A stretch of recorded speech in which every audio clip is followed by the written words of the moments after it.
Oh, you good. You Okay. good. Cool.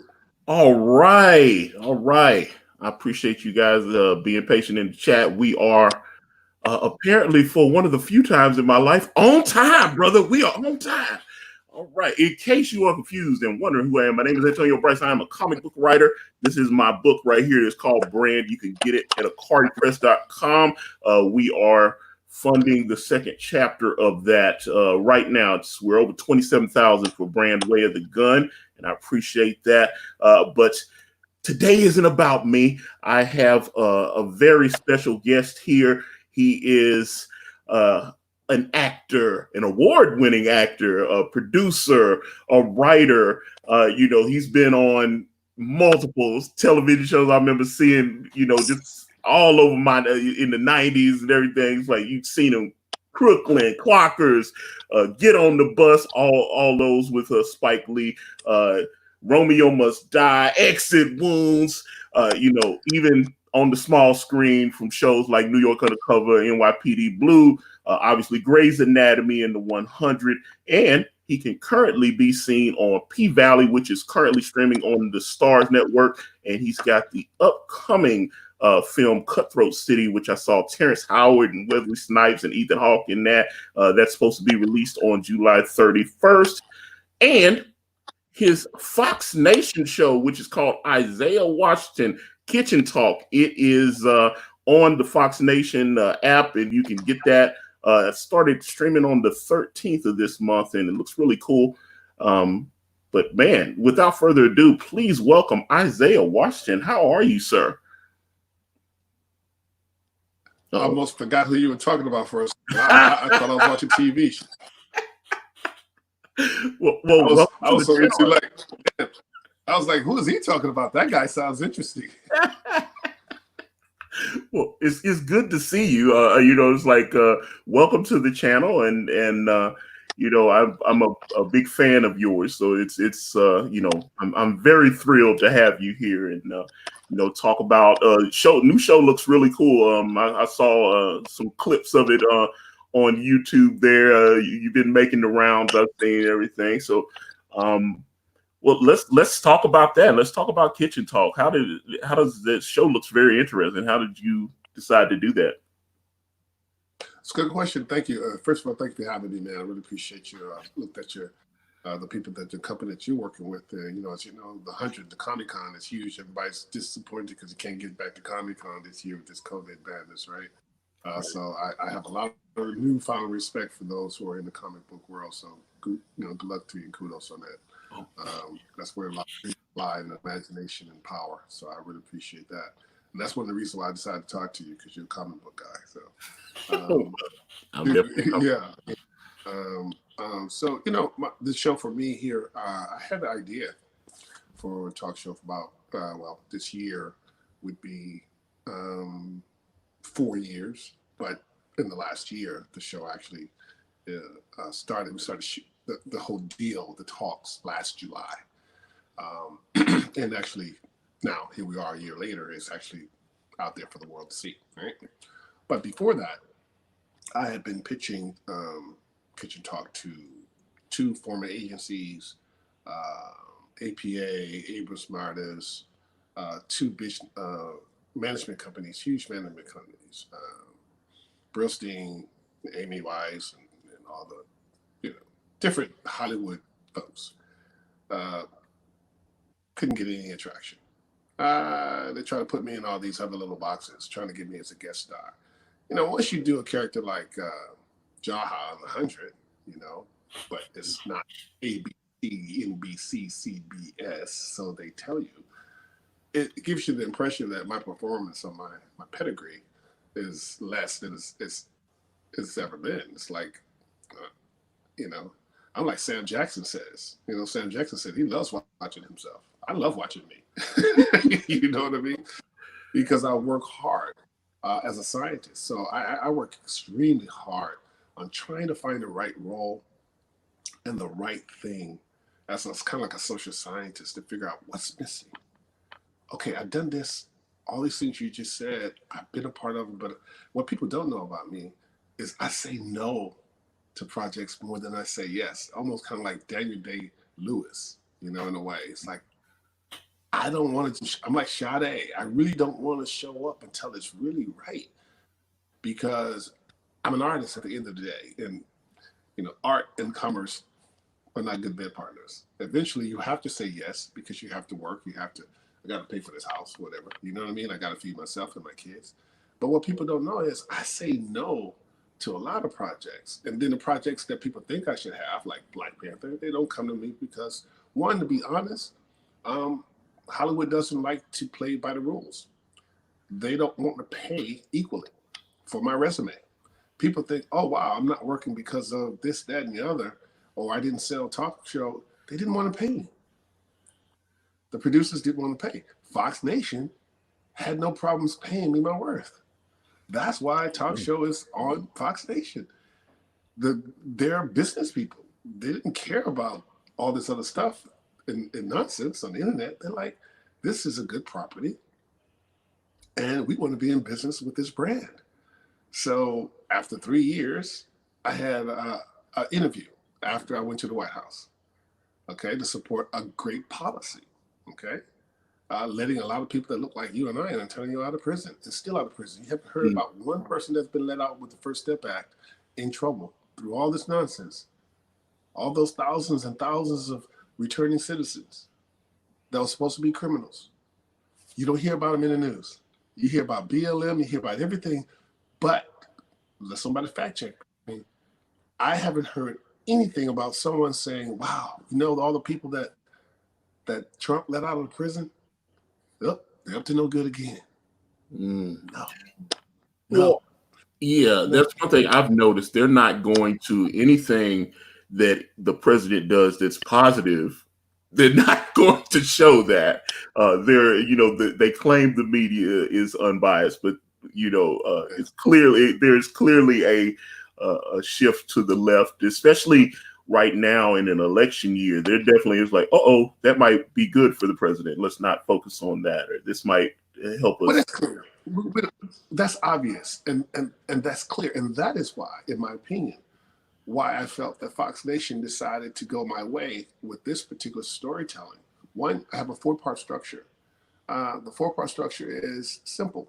My wife and I, for years, before one of our best friends succumbed to cancer, we started off with 2 of our good friends at what we call Friday night dinners, where we have a 7-course meal, farm to table. And we did that, my God, I say this probably almost 7 years now, 8 years now.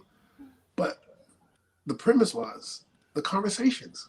I've had people of all walks of life, doctors, producers, come to my home. And not this one, but we had another home here in Venice. And it was amazing. We couldn't keep the people out of the kitchen. They were all trying to circle my wife, trying to have these great conversations. And it was a magic that I noticed even before I was married 24 years ago, in the military, in Korea. It's like, even if I couldn't speak the language, the food always was the common denominator. It made everything feel okay, right? So I couldn't understand, like, how could Hollywood not want to tell this story? Well, they're not in the business of love. I know that sounds cliche. They're not in the business of anything if it's divisive, if it's filled with hatred, it's going to foment division. Hollywood is settled it, and the left is run by Hollywood. That's how they make their money, off of evil. They don't want to live. If you reverse the word evil, it says live. So my vibration for talk show is, if you want to live, come talk to me. And let's have a great meal. Let's pour some wine to it. It's like, it's not that hard. It's not hard to be civilized and civil. It's not hard to be interesting and beautiful and to be a show.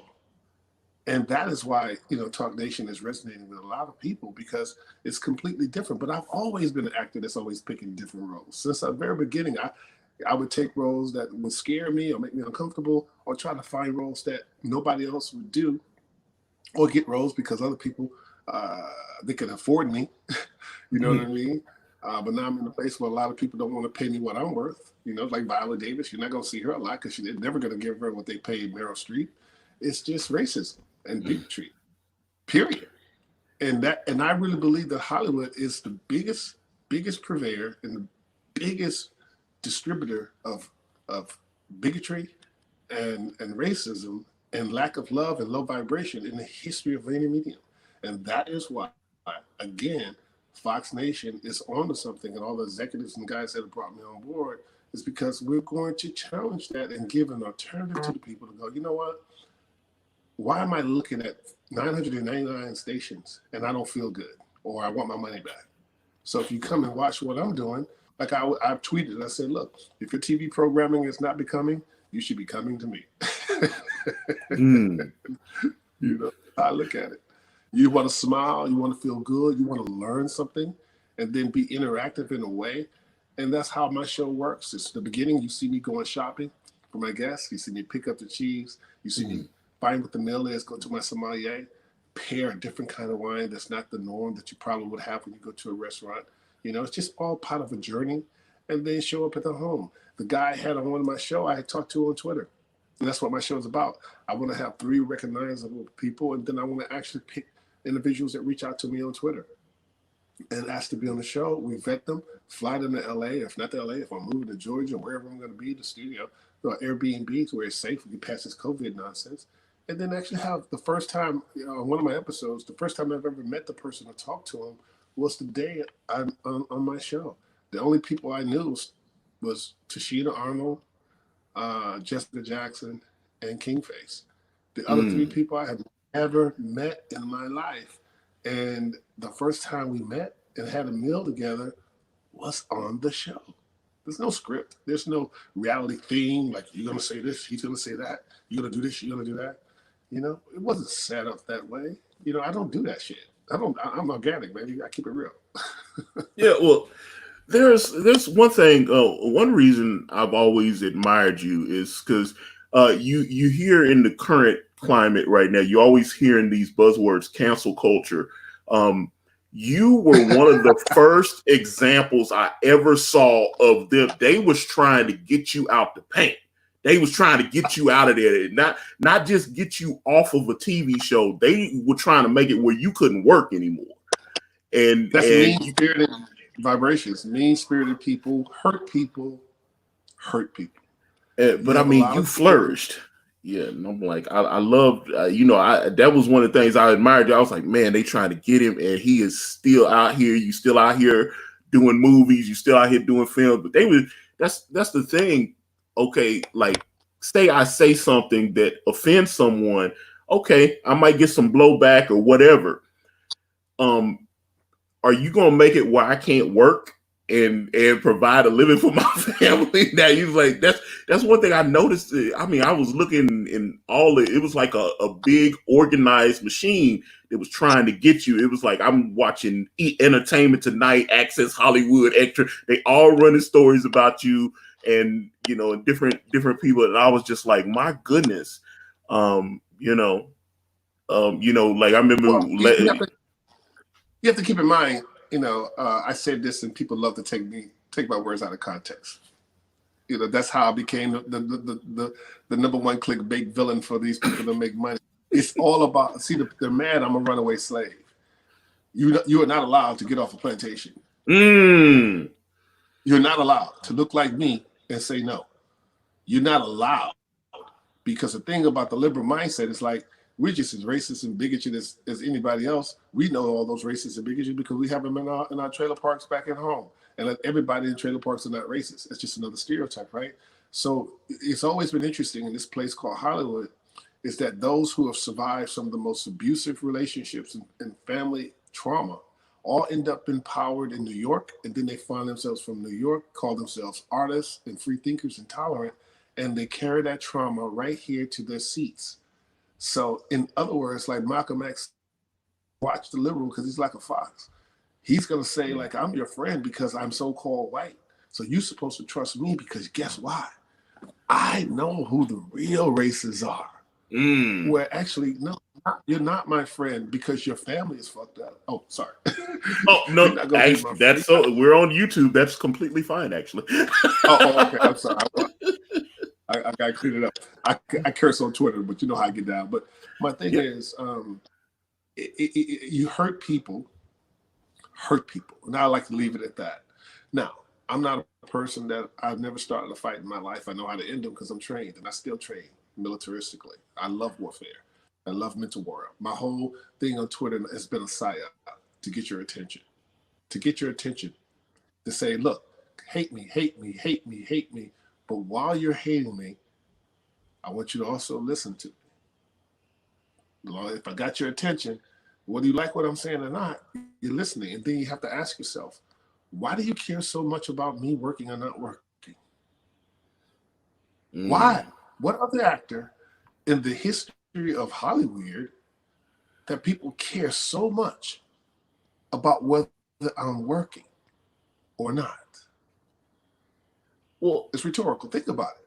No, so once I realized, why do they care so much? Oh, because when you kill a runaway slave and they don't remain dead, then it becomes personal. It becomes personal. It's ego. Yeah, that's a big thing. It's like a boxer, like a rope dope. Yeah, it's like a rope dope. It's like I would tell friends of mine. It's like my one good friend who's in Hollywood, who's huge. Well, I'll just say Tashina Arnold. And we had this conversation. And I asked her on the show, have you ever been sexually harassed? And she said, no, I don't play those games. She's from New York. But what I learned about women, so-called my melanated sisters, my wife for 24 years, you don't want to piss a black woman off. You don't want to piss a woman off. You don't want the scorn of any woman. But what happens when you have a man that has fallen in love with you and you tell him no? How's he going to treat you then? And he's in power. If he can't have you, then what? I would say that's not the worst than a man scoring when you tell him no. Ask any woman. Look at all these sexual harassment cases. Look what happens to women. Look at that term. That term like, oh, I'm the one that got away. So it becomes that love, that hate is really love. It's really love. They love me out here, bro. Apparently they do. You talking about me? Like, I mean, not to throw any other words. Where's Cuba Gooding? You know, Morris Chestnut or anybody. The guy that got fired immediately on Desperate Housewives, that brother. Why are you still talking about me? I'm not the president of the United States. I'm not, what is it about me that is so interesting? So when I say, well, maybe I'm just an interesting person. So, okay, let me put this talk show out there. Let me sell it and let me talk to other interesting people and like we could talk about it. Just recently on Twitter, DNL Hewley and I got into it a little bit, but I love DL. I know this man, come on. We've been out in this game forever. Posted something by News One that was a hit piece that was taking my words out of context about Harriet Tubman. And what I was saying was, in accuracy, Harriet Tubman freed a lot of slaves, but so did Trump. If you want to look at the 13th Amendment, people that were over sentenced, they're enslaved as well. So even if they were not guilty. So you're going to be mad at me because I helped free 3,000 people and 90% of them look like you and I, Antonio? That's a bad thing because someone told you to hate the president who signed a historic bill, who's given HBCUs money, including Howard University, my alma mater. None of that matters to you, so-called black people, because you're being so filled with hate because of the mainstream media that you have no more logic. Then let's come on my show. Let's talk about it. I want to understand. I want to have a meal, D.L. Hewley. Let's come. I'll come to your house, or I'll bring you to an Airbnb. Let's talk about where this comes from.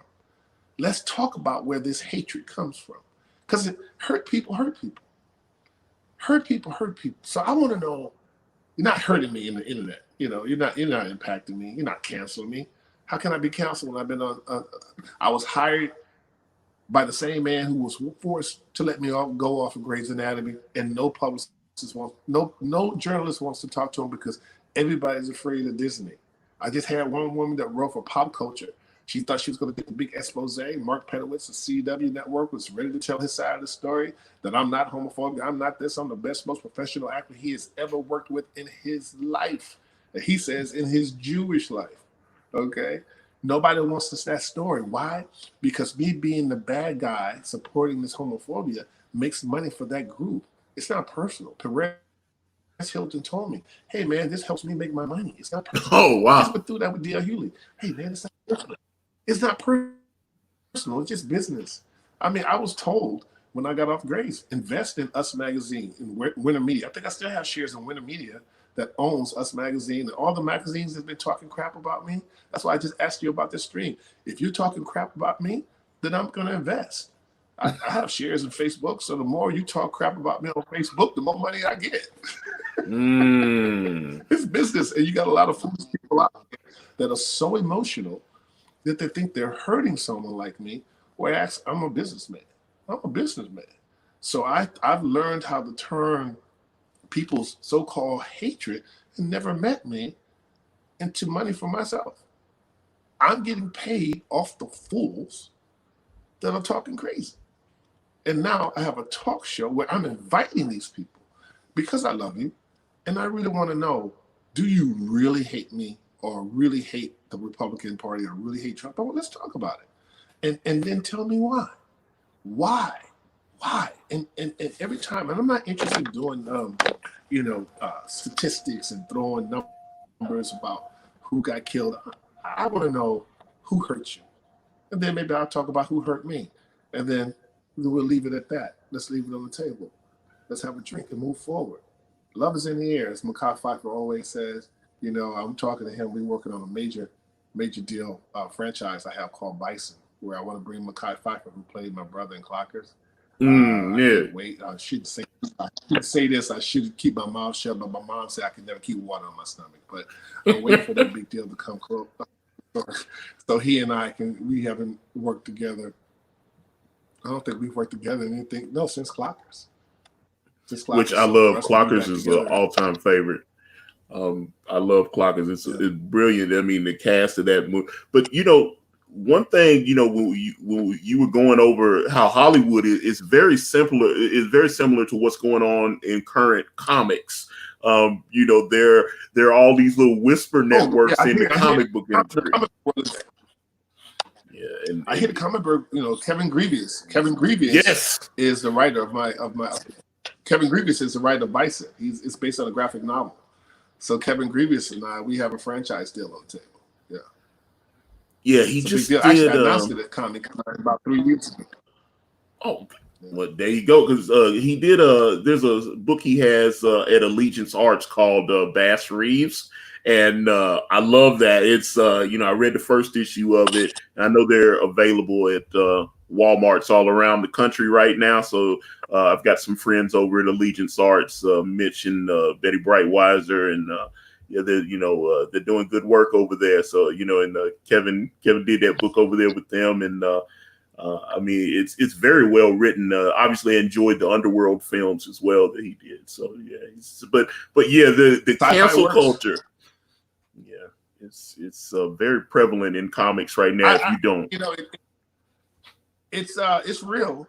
You know, it can hurt. It's painful. There are a lot of people that choose to believe whatever the narrative wants to believe, and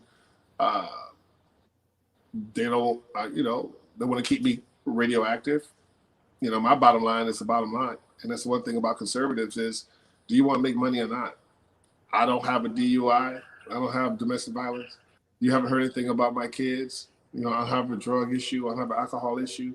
You haven't heard anything about me in the last 13 years, other than every time I come out on a TV show, like the 250th episode of Blue Bloods, or I show up on Bull.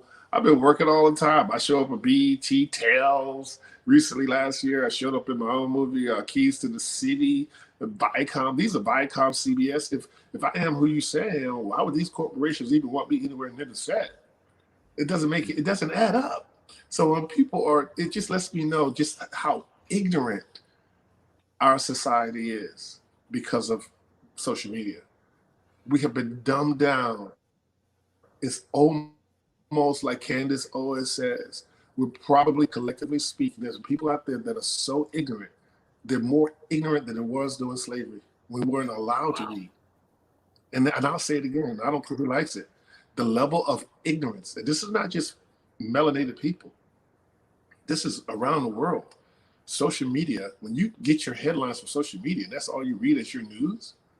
Are you kidding me? That's your only source? Mainstream media? And not one book? You have no interest? You know, I struggle with that with my kids. They love video games, they're audiophiles, but to try to get them to read a book and they don't have to, it's very difficult. We have a generation that just doesn't read. They don't. They're audiophiles, and that's okay. I'm a bibliophile. But it's come a point, like, isn't it interesting that technology has made reading not cool? And you have to question everything that I've read. I have to question now because ghostwriters, you know how it is, and you know, people say they wrote something and they didn't, or it's agenda. I mean, we could have another conversation about that alone. But again, all these things I want to have real people in America talk about. Even people that I don't agree with. Even people I've had when my book came out, people don't know I have a podcast. People don't know I have a book because I'm a media blackout. They're not these hateful people who really love me, okay, who really wish I was on their team. They're not going to tell you that I have a podcast. They're not going to tell you that I had a book out in 2011. It did very well. But you keep telling him, hate him, don't buy his book, don't throw out your... One guy told me, he says, he got on Twitter and said, I took all your movies. Romeo Must Die. He's lying. I can't believe he's that stupid. He took all his movies, Romeo Must Die, Clockers, and everything, and I threw them out. And I got on Twitter and said, so wait a minute, let me get this straight. You took your property and burned it down. That's no different than Antifa telling other Negroes on the slave plantation, go flip that car over. go burn your own neighborhood down. I said, what is wrong with you? What is wrong with you to have somebody that doesn't even look like me, that doesn't even look like you, tell you in your neighborhood to go burn something because you don't like me? That's not hurting me, brother. You just burned up your own property and you're not going to get it back. And if you did, you're going to have to spend some more money. And eventually, when enough people tell you, because you're weak-minded, when enough people tell you about Kitchen Talk, you're going to spend that $5.99 a month, that $65, $69.99 a year to watch me love you. It's just to watch me love you, to watch me educate you, to watch me forgive, never forget, but watch me forgive you and show the world the light. There's love here. We just got to start talking because one thing I do know, when you stop talking, when you have no more words, run out of words, there's only war. We're seeing that right now, last 3.5 years. We've seen all kinds of levels of war of words, of toxic war of words. So you're going to be mad at me because I want to show love and have a civil conversation? Okay, then get mad enough to watch. And if your mind and heart hasn't changed, then cancel the subscription. See? Well, I wanted to ask you because you mentioned your book, and I actually have the link to your book. It's available on Amazon. It's called "A Man from Another Land: How Finding My Roots Changed My Life." The link is in the description for anyone that is interested. And you published what in 2011. The premise of the book, researching your family history and all that. Tell me about that. That sounded very interesting to me. Well, what you don't know is I'm the first human being, the first African-American. And I say African-American now because I know where my people are from. On my father's side, I'm 100% in Bundu, out of the Bundu, people out of Angola. On my mother's side, I am Mende Timne, out of the people that now reside in West Africa called Sierra Leone. I've been given the name Chief Gundube Manga II, who was a major force in his community in the 1700s. That name hadn't been given to anyone since he had been fighting the British. So here we are. Since 2011, I've had an opportunity to talk about DNA, which no one wanted to talk about. I had a time to talk about the importance of connecting people that look like us, melanated people that look like us, to a land, because we're the only people, conquered people in a land that are still fighting for our freedom and have no mainland to go to.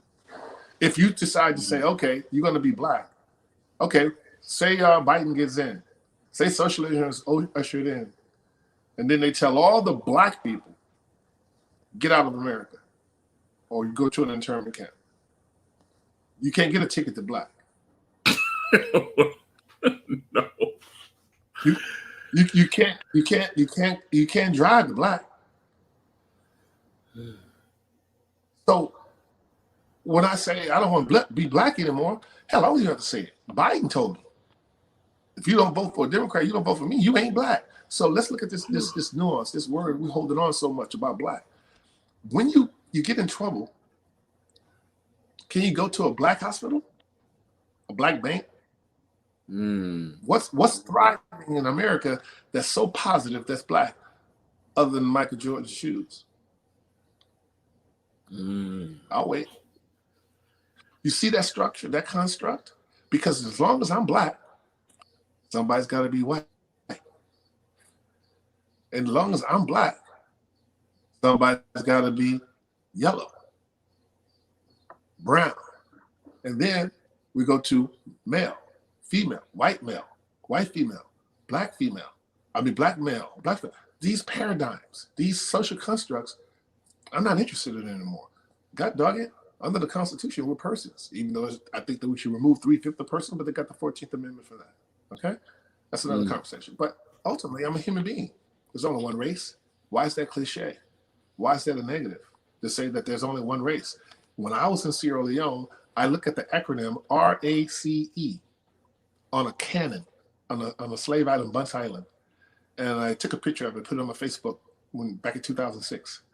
And it said race, it said Royal African Company of England. RACE. Wow. Race. Okay. There's a book called No Tyranny of Thomas Boyle, but it's called No Tyranny. Check the book out.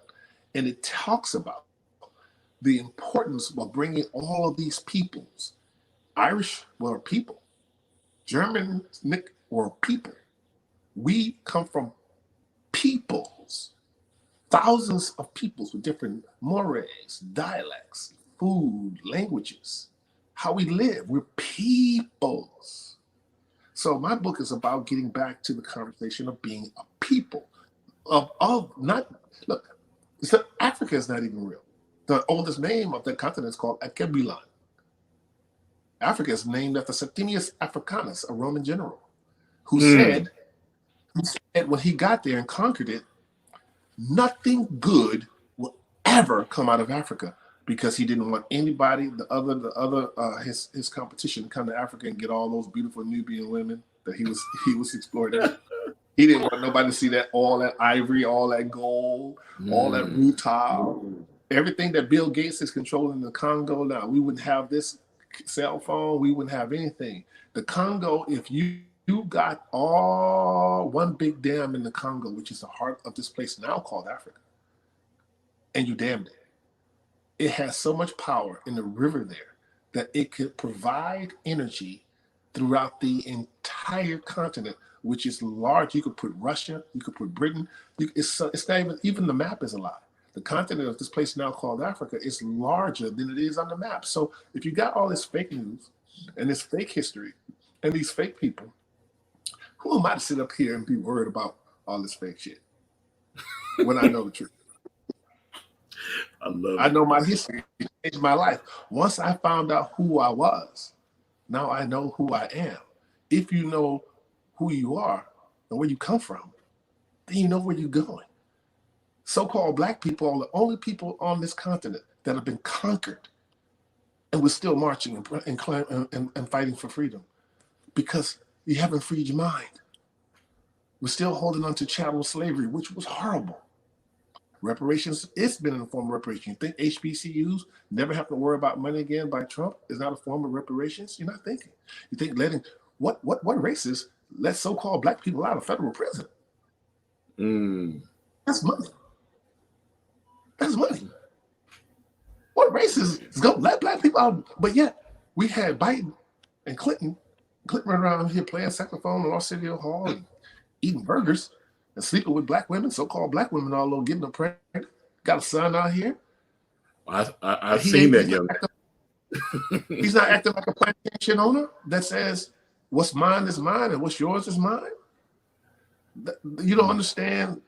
So the back and forth of, who merged. Let's just look at the behavior of the last 50 years of the people that are so-called Democrats, all of them. And then look at the history of the Republican Party and how many Republicans that look like you and I that were in power and in control. Why? Because during the Reconstruction, we were doing all the work in America. It was these so-called, Democrats or racist people that says we're jealous. There's no way in hell you're gonna be smarter than me, faster than me. Well, the conservatives that I talk to, they don't have those problems, and they happen to be Caucasian.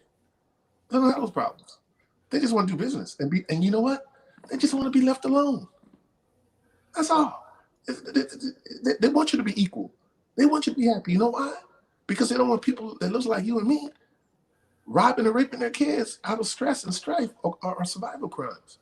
So I'm confused. No, I'm not confused. I want to talk to these people that think that a system of the last 50 years is more interested in your personal interests. And you're fighting people that you're fighting the people that are just giving me my own show and they order a second season. I have 100% ownership in it. They choose to work in the season 2. I have 100% ownership in my content. I've never had ownership for 25 years in this business. Being my talent. I was a slave. And I better be grateful. I had better been grateful for what they choose to pay. That's how they treated me when I left Grace. You read this and he doesn't show any remorse. He's not grateful. He doesn't give. That's plantation talk. That's plantation talk. Yeah, I'm a grown-ass man with a talent. Why are you talking to me like I'm like your slave? Well, I also noticed I should be grateful for these villains. Yeah. Like when a lot of that stuff was going on, and even if you try to defend yourself, they would say, he's arrogant. Yeah, because this I was like, okay. That's why I was like, the way you got through all that, man. Look, they tried to get you out the paint, man. They tried hurt people. Listen, we hurt people. It's not even. It wasn't about me. This sounds like a head trip to you. When people have been abused and hurt,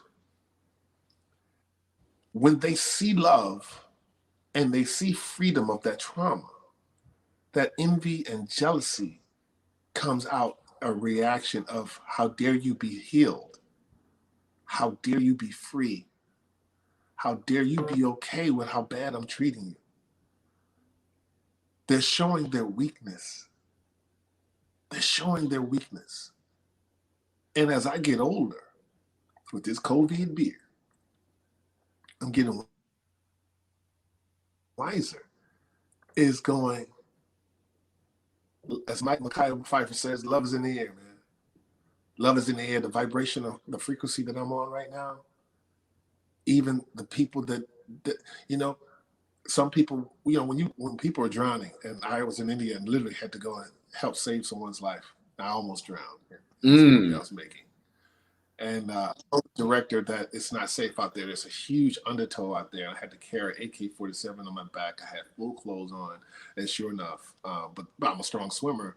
I survived. Well, a stuntman went out there and got in trouble, and like 6, 7 of us went out, and I jumped right back in like a crazy man that I am. I jumped right back in the water, that raging river, and was trying to get a rope out to this guy. Now, my point is, this is the 4th time I'm almost drowned. I was under murky water. I didn't know what was up or was down. And one thing I know about drowning, because I got experience in it, is you can't panic. You have to be still. And the more you're still, eventually your body will come to the top. It's only when you're angry, stressed, you weight it and you sink. If you notice, the people that are filled with the most anger and the most panic are like you're trying to save a drowning person. They'll pull you down with them because they think they need to pull you down to get up. Actually, water is water.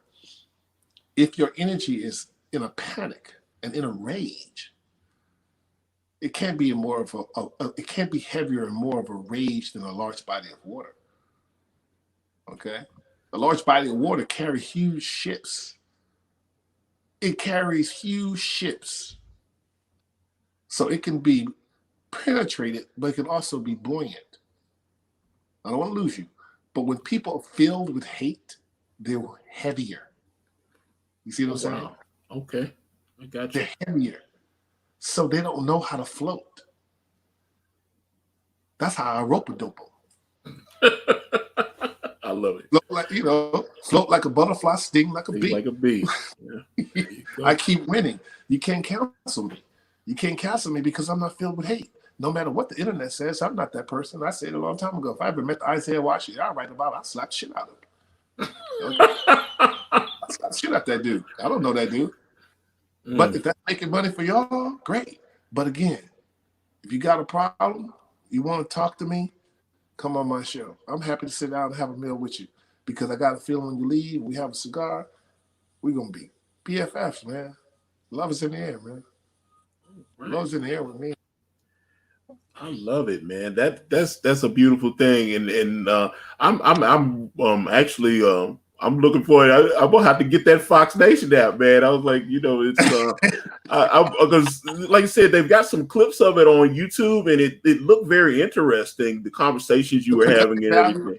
The production is because I was allowed Fox Nation, that my executives allowed me not to be in charge. Okay, I'm aware of you respect the money, but they allowed me to be the leader that I've always been. They allowed me to have an idea and bring in the frequency of love and respect and infect those around me that picked up on that vision. I couldn't be more proud of my photographer because I got 25 years experience, so I spoke the language. So he trusted me. I was prepared. People have been saying King Facer, my first episode I promised to before I even had the deal. I said, I don't know how, but when this show happens, you're going to be my first episode. And it looked like he wasn't going to be a part of it at all. He said, oh man, I don't think. I said, you know what, man, God got this. And I know my people, so I got several gods. Several deities. Obatala, Ogun, Yemiya, Oshun, Shango. I'm clear. Okay? You're going to be in this episode, and it's going to be magnificent because you're going to get to tell your truth. Being a former Crip. Blood. Well, you're never a former blood, but your journey is going to heal so many people. Food heals. Wine, well, it doesn't heal. Make you feel very good, but you need water. Feel good. But yeah, but in the Bible, Jesus gave everybody wine, right? So, but that's part of the Vino Veritas, is part of the show, the structure of the show. And the network was okay with that. Well, drinking on the job, so to speak. So I can get to drink on the job. What other job can you have? A corporate job can you have where you get to drink on the job? It's not TV wine. It's not apple juice or something like that. It's actual. It's real wine. Yeah. My producer was saying a couple of days in, they were like, should we ask Isaiah not to drive home? Oh no. Okay. No, really, it wasn't that I was inebriated. It's just that I was, you could talk to any of my crew, my Sally Izzo and Kayla, Haley. I tell you, man, Sam Painter. Oh my God, my culinary staff. Hannah Ogbuth. It's like my team. I call the IWKT.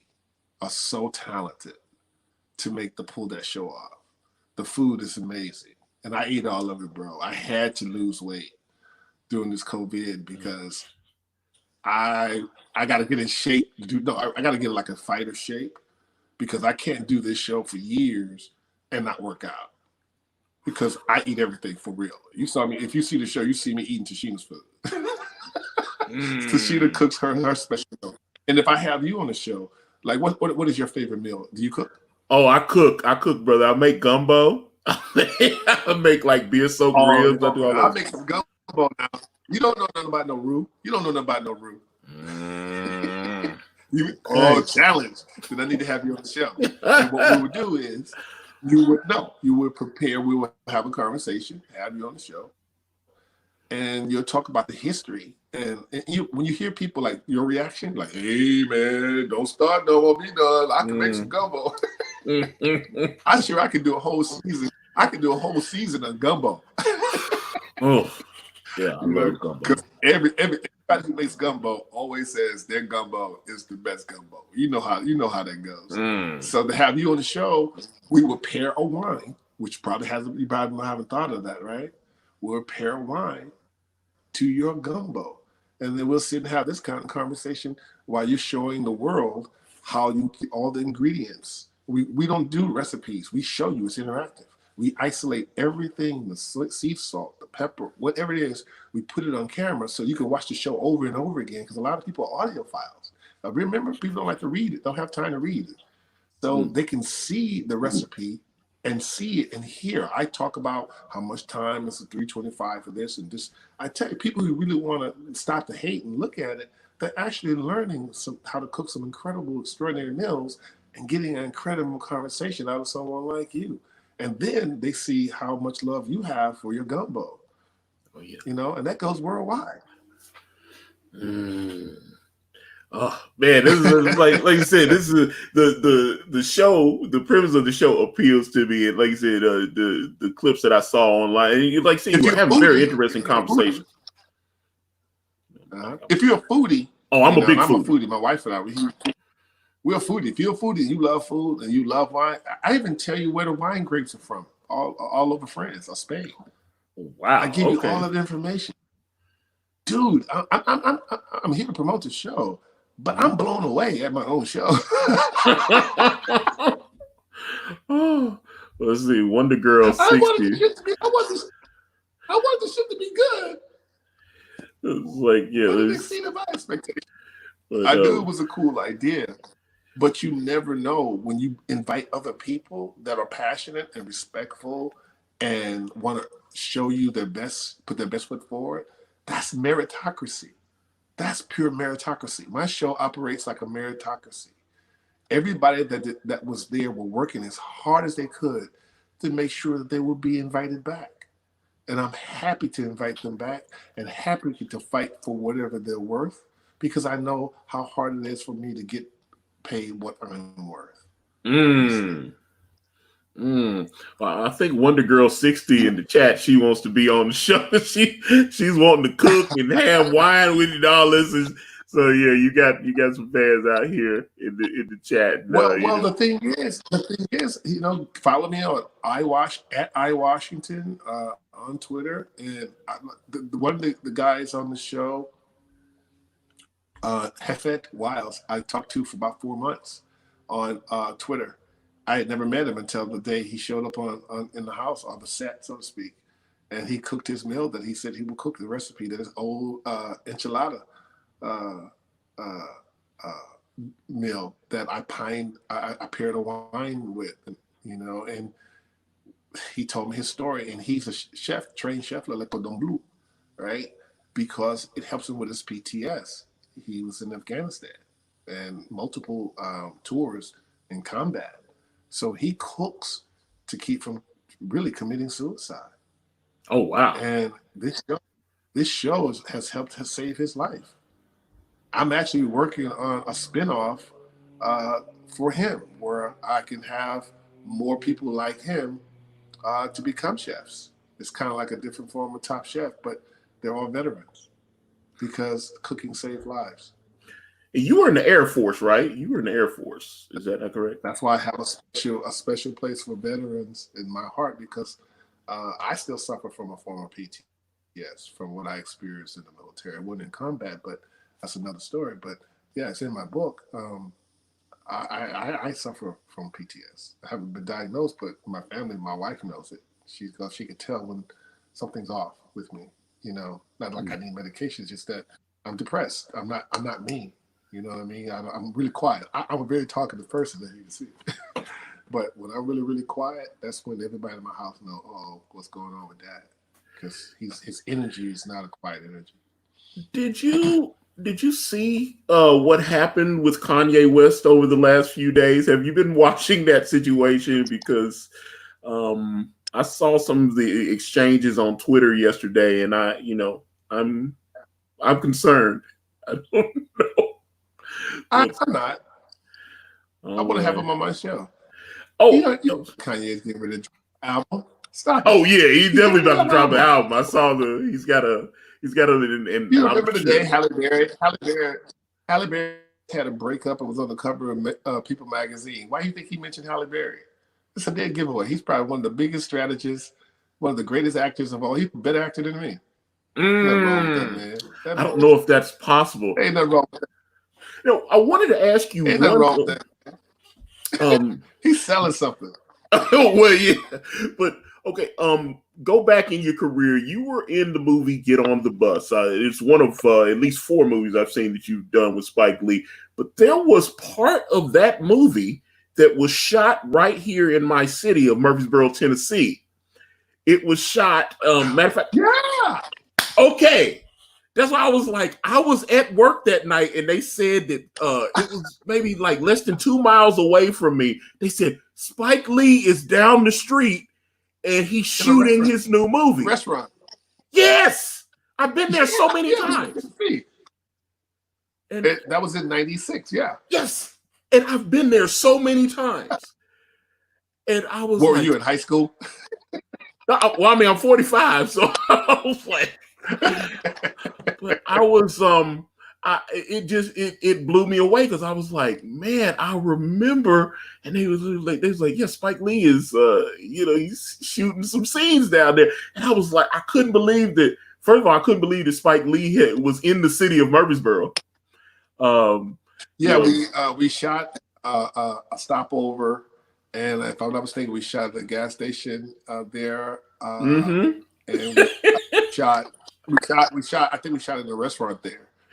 Oh yeah, trust me, I was looking for the scenes in the movie when I watched it. So I was like, I wanted to ask you about that because I was like, did you actually? Because I was like, I know where that place is. Like it's crazy. Like when you're watching television or a movie and that because they shoot a lot of stuff in. Yeah, and I was like, man, and I've been there so many times, and I was like, I know this spot, and it was just crazy. Well, so I personally connected with my audience. It's like I brought up .netters. That wasn't in the script when I was playing the crazy character out of sight. I purposely mentioned .netters because I usually go do my research in every area, even like P-Valley. Man, I'm mad because I didn't get to Memphis or Mississippi, but I want to go. We go to season 2. I want to actually go spend time with the people that speak language, because it was like Shakespeare. It's like I had to have a speech coach on P-Valley, because I don't. Although I grew up in Houston, Texas, it's not the same accent, right? Oh yeah, definitely not. Right. So, yeah, man, I appreciate that. I've always tried to communicate with the folks by bringing up something that I know you guys will recognize and love so I could get this reaction years later. Yeah, that's why I was like, that movie always has a little, and the fact that I love the flag. Okay, so obviously you played a gay character in Get on the Bus, but everybody ostracized me. Black women hated me. We didn't have Facebook and Twitter. Black people, this I was gay. Everybody, even Al Sharpton said on the radio, another one bites the dust. He would never work again. I mean, man, I've been hated. My people, so-called my people, my black people, been mad at me. When they found out that Victor, I was actually the killer. They don't even to this day. Mackay Five and I, we talk about it. They hate Mackay as Strike. They think he killed that man in Clockers. They refuse to believe that my character killed anybody. And they mad, man. So it's love, man. It's love. It's love. It's all love. They love me. Absolutely. And Mike Jenkins says that I absolutely loved you in Blue Caprice. Such a crazy story that you somehow were able to humanize. That's what I do, man. And that's what I'm doing with my kitchen talk. I love human beings, man. Contrary, don't get it twisted. I love my people, even though my people don't know who they are. I wrote a book about it, but you got a lot of evil, hurt people don't want my people to know who I really am and how much I love you. And that's sad. That's sad. That's sad that one day I have to probably leave this planet for people to really understand just how much I love humanity. And that's including melanated people that look like me. I love you so much. So that's why I can carry it. I don't mind stepping out. I don't like what the Democratic Party is doing to my people. So I'm going to step up and say, you know what? We ain't giving you no more love. And for those who are telling you that you need to stay there, they're only doing it for financial and personal interests. They're only doing it for financial reasons. Every brother and sister that I know that got money are mad at me is that they need that Democrat to get back in office so they can go in there and buy that plaza. It ain't even about you. They want to be able to build their foundational wealth with the relationship that happen to be these people called Democrats. They don't even care about politics. They care about building their foundational wealth because we never got our 40 acres and a mule. And I can't say I could be mad at those people, but they're celebrities. And the only reason they don't want to F with the Republicans and the conservatives is because they don't have a relationship with them. That's the only reason. None of this is about politics or the people. Man, you dropping so much heat. You're dropping so much heat. And like I said, I don't want to take up too much of your time. You've been so generous with your time. And I really appreciate you for being here with us, Isaiah. I want to acknowledge our friends over at Planet EJOBN on Facebook there. You know, over 261. Extraordinary Journey of a Black Nerd. That is what Planet EJOBN stands for, and they have over 261,000 members there. A lot of fans of yours in the group. And I also want to acknowledge we are streaming on multiple platforms here. The YouTube, obviously on Facebook. We're on Periscope and Twitch. If you are watching on any of those other platforms, please join us at youtube.com/AkariPress. That's our YouTube channel. Come back tomorrow. We are going to be doing Wire Wednesdays. Myself and Jill, we are going to be taking apart the entire seasons of The Wire. We're starting with episode 1 tomorrow. We're going to watch The Wire. We're going to talk about it. Obviously, we want you guys to come hang out with us and have fun with The Wire, and because it's one of my favorite shows. Might need to throw Clockers in there and do a stream of Clockers, because I want to send you an African ancestry DNA kit, and if we find out that you're from a people on West Africa, let's say you're from the Booby people, then that B will go from black to booby, a booby nerd. That is beautiful, man. Okay, so Isaiah, before we get out of here, is there anything you want to say before we? No, man.